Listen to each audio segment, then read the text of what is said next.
Welcome back to the Contrarian, everybody. I'm Logan. I hope you're all doing well today. I want to talk about gold and silver, and especially looking at silver and the gold and silver mining stocks.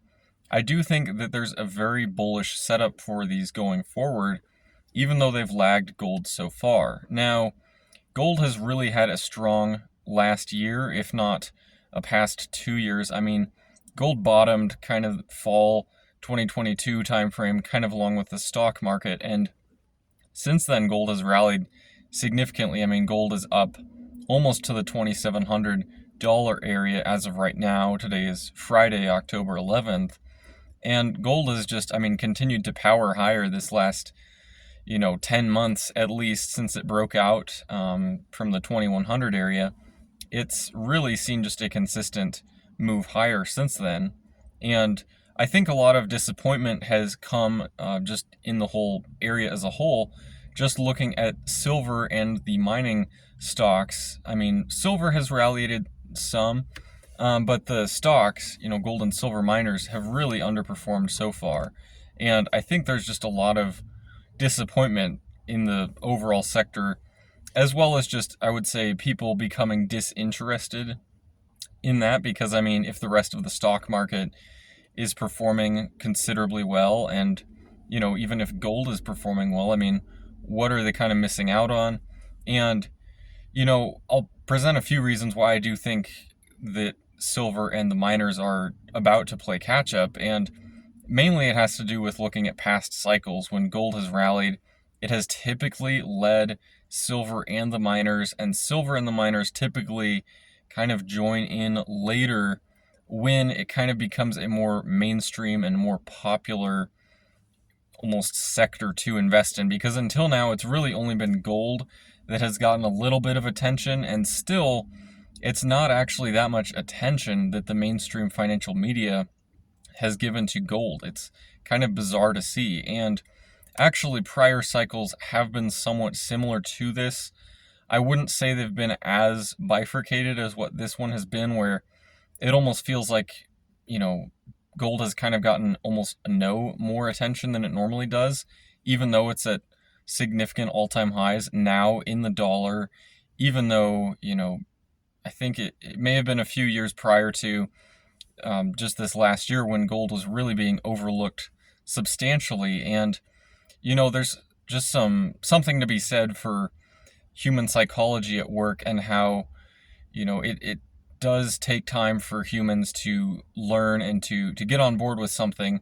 And, it's rare that people actually learn from prior cycles. So that being said, I mean, it is encouraging to see silver approaching kind of what looks like the final resistance level at around the 3250 area. It's very close to that level, and if silver can break through that level and head higher, I do think it could power significantly higher pretty quickly. I mean, just looking at a chart of silver, you really have to go back to 2011, 2012 to when it was this high. And looking at when it broke out in 2010, heading to the $50 an ounce area, it was very quick from silver going to the 30 area. When it broke out, it went to the $50 an ounce area within a couple months. So silver, apparently, when it does move, I mean, looking at the 2010 move, it moved that rapidly, and then actually looking at